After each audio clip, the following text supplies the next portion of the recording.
प्रेम शुक्ला जी, विपक्ष को बड़ा मुद्दा बन गया है आरोप तय होने की खबर के साथ ही। बीजेपी के लिए मुसीबत बनेगा ये उत्तर प्रदेश में। देखिए, कानून अपना काम करेगा, अभियोजन अपना काम कर रहा है। यही गनीमत है कि अभी एक जन कह रहे थे कि प्रवर्तन निदेशालय ने आज ही क्यों केजरीवाल के मामले में फाइल कर दिया चार्जशीट। ये एक बड़ी कृपा उनकी होगी कि राउज एवेन्यू कोर्ट पे कोई ना आरोप लगाए कि राउज एवेन्यू कोर्ट ने आज ही चार्जेस फ्रेम क्यों कर दिए, आज ही मामला क्यों मान लिया और उसमें से एक में राहत क्यों दे दी। राउज एवेन्यू कोर्ट पर भी विपक्ष के छिद्रान्वेषी जो विश्लेषक हैं वो आरोप न लगाने, बस इतनी ही गनीमत है। कानून तो अपना काम करेगा, न्याय प्रक्रिया अपना काम करेगी और भारतीय जनता पार्टी के लोग पहले दिन से कह रहे हैं कि हम कानून को अपना काम निश्चित तौर पर करने देंगे। मातृशक्ति के प्रति हमारी जो प्रतिबद्धता है वो निश्चित है। ये इस तरह का थोड़े है कि वो राशन कार्ड जैसे शब्द को भी अपशब्द बना दें आम आदमी पार्टी वाले और उनको डिपेंड किया जाए। इस तरह की हरकतें तो इनके यहाँ होती है भाई। इस तरह की हरकतें होती है कि माधवन तमाम आरोपों के बाद भी श्रीमती सोनिया गांधी के प्री बने रहते हैं, किशोरी लाल आरोपों के बाद भी अमेठी कैंडिडेट बन जाते हैं। भारतीय जनता पार्टी में शुचिता है, मातृशक्ति के प्रति आदर का भाव है, यह स्पष्ट होता है इससे। ठीक है, अनुराग भदौरिया जी आपके पास आते हुए वो कह रहे हैं टिकट तो काट दिया गया ना, और कम से कम अदालतों को लेकर आप लोगों की ओर से समय समय पर लोगों को जो बताया जाता रहा कि अदालत ये संस्था वो संस्था सब बीजेपी के कब्जे में। एक के बाद एक विपक्षी दलों के लिए खबरें निकलकर सामने आ रही हैं, तो अब तो नहीं बोलिएगा अनुराग भदौरिया जी। आप बताइए, भारतीय जनता पार्टी के नेताओं पे आरोप तय हो रहे हैं।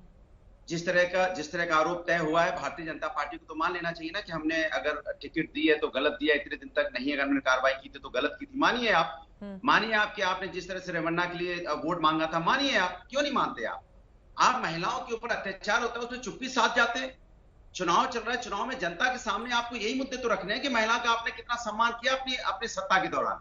आपने किसानों के, दूसरे हमारे साथी किसानों की बात कर रहे थे आनंद महोदय, अरे सर किसान धरने पे बैठा था और हम तो कहते हैं कि चौधरी चरण सिंह जी को आपने भारत रत्न दिया, भारतीय जनता पार्टी ने बधाई, लेकिन उनकी आत्मा को कितनी तकलीफ होगी जब किसानों के रास्ते में कील कांटे बिछाए गए थे इसी सरकार ने, और किसान का कितना अपमान किया गया था, कितने किसानों की मौत हुई, उसका जिम्मेदार कौन होगा? वो सब भूल गए आप। और समाजवादी की बात करें, समाजवादी ने तो आपको राज्यसभा दी थी प्रभु।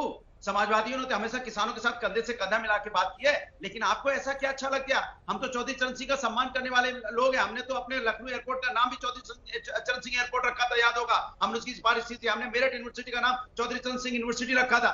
आपको क्या भारतीय जनता पार्टी के सत्ता के लालच में चले गए आप, और आप हम पे आरोप लगा रहे हैं? इसलिए मैं भारतीय जनता पार्टी को बता रहा हूं, आरएनडी को बता रहा हूं कि आप देश के मुद्दों पे बात नहीं करते। इसलिए चित्रा जी जब आप मुझे टोक रही थी, अनुराग जी आपको रोकना पड़ा है। आतिश इस वक्त अरविंद केजरीवाल की रिहाई पर बोल रही हैं, सुनते हैं। भारतीय जनता पार्टी ने इस देश को तानाशाही बनाने में कोई कसर नहीं छोड़ी। जिस तरह से चुनाव की घोषणा के बाद एक विपक्ष के प्रमुख चेहरे 6 नेशनल पार्टीज में से एक के नेशनल कन्वीनर को गिरफ्तार कर लिया गया, आज लेकिन सुप्रीम कोर्ट के इस फैसले ने पूरे देश भर में एक उम्मीद जगाई है। सुप्रीम कोर्ट के इस फैसले ने पूरे देश के लोगों को उम्मीद दी है कि तानाशाही का अंत होगा और आखिरकार जीत संविधान की और लोकतंत्र की होगी। बीजेपी स्टेट प्रेसिडेंट का स्टेटमेंट है कि 1 जून को वापस जेल जाना होगा, अंतरिम जमानत है, इसे पक्की रिहाई न समझो। देखिए, भारतीय जनता पार्टी भड़बड़ा रही है, फड़फड़ा रही है। क्यों? क्योंकि उनका जो षड्यंत्र था अरविंद केजरीवाल को जेल में डाल के चुनाव पर असर डालने का, विपक्ष पर हमला करने का, आज उनका षड्यंत्र फेल हो गया है। सुप्रीम कोर्ट ने आज सुप्रीम कोर्ट ने सिर्फ अरविंद केजरीवाल को अंतरिम जमानत नहीं दी है, आज सुप्रीम कोर्ट ने इस देश के लोकतंत्र को बचाया है, इस देश के संविधान को बचाया है, वरना भारत को पाकिस्तान बनने से कौन रोक सकता था? मैम, लास्ट सवाल आपसे, कुछ कंडीशंस लगाई हैं सुप्रीम कोर्ट ने, प्लस जो आप लोगों का इलेक्शन कैंपेन है उससे अब बल मिला है, कार्यकर्ता और तेजी और उत्साह के साथ काम करेंगे? बिल्कुल करेंगे, और अरविंद केजरीवाल जी तिहाड़ से बाहर कदम रखते ही इस तानाशाही के खिलाफ अपनी लड़ाई को शुरू कर देंगे।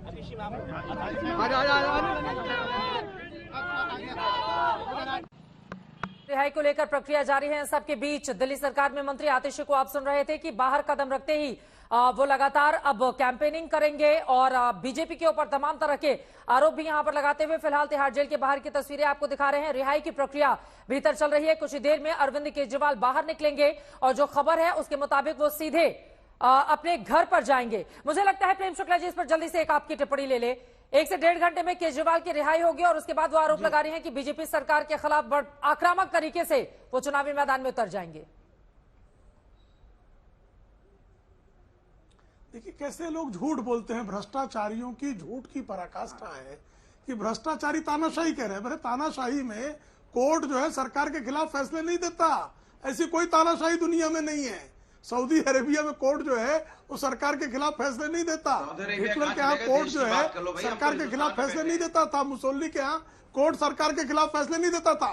तो ये साफ तौर पर ये कितने झूठे हैं, कितने जो है मिथ्या प्रलाप करने के लिए उनके पास कुछ नहीं है। ये भ्रष्टाचारी जो सजा याफ्ता को जो मिलती है राहत, वो राहत मिलने के बाद, जैसे अभी आशुतोष जी ने बताया, एक बलात्कारी के साथ भ्रष्टाचारी को कंपेयर करके आज आशुतोष जी ने स्पष्ट किया कि उनको जो केजरीवाल ने जिस तरह से अपमानित किया था, उस अपमान का मौका मिलने पर बदला जरूर लेंगे वो। और आज उन्होंने दिखाया एक बलात्कारी के साथ भ्रष्टाचारी की तुलना केजरीवाल जी की कैसे की। इसके लिए मैं अभिनंदन करता हूं आशुतोष जी, आपका साहस जो है बहुत प्रशंसनीय है। आशुतोष जी से मैं जवाब ले लूंगी, लेकिन आपने जो आरोप लगाए हैं संजीव झा जी, वो कह रहे हैं कि भैया अंतरिम बेल मिली है, इतनी राहत की बात क्या है कि आप लोग बता रहे हैं। और उनका यह भी कहना है कि देखिए तानाशाही अगर रहती तो फिर बाहर कैसे आते अरविंद केजरीवाल। चित्रा जी नहीं, बिल्कुल ठीक है, बिल्कुल ठीक है। हम कह रहे तानाशाही के रास्ते पे, इसलिए तो कहते हैं ये 400 पार दे दो कि 400 पार कर देगा। जो ये कह रहे हैं ना सुप्रीम कोर्ट का फैसला नहीं आने लगेगा। और दूसरी बात, जब हम कहते हैं देश में तानाशाही है, तो हम कहते हैं देखिए संविधान के 3 अंग हैं, लेजिस्लेचर है, जुडिशरी है, ब्यूरोक्रेसी है। हम तो कभी किसी जुडिशरी सवाल नहीं उठाए। आप जब लेजिस्लेचर संसद में बैठ करके ड्रैकोनियन लॉ पीएमएलए ले आते हैं, यूएपीए ले आते हैं और आप कोर्ट का हाथ बांध देते, तो हम कहते हैं कि लेजिस्लेचर आज नहीं रहा। जब आप अपनी ईडी और सीबीआई के जरिए पॉलिटिकल अरेस्ट करने लगते हैं, उसको अपना इलेक्शन मैनेजमेंट डिपार्टमेंट बना देते हैं, तब हम कहते हैं कि अब इस देश में एग्जीक्यूटिव खत्म हो गया।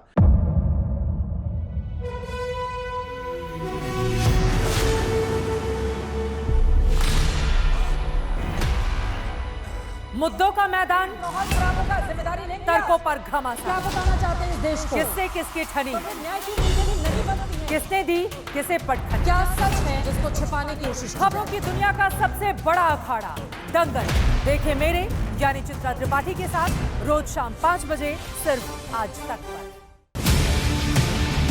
ना पक्ष ना विपक्ष,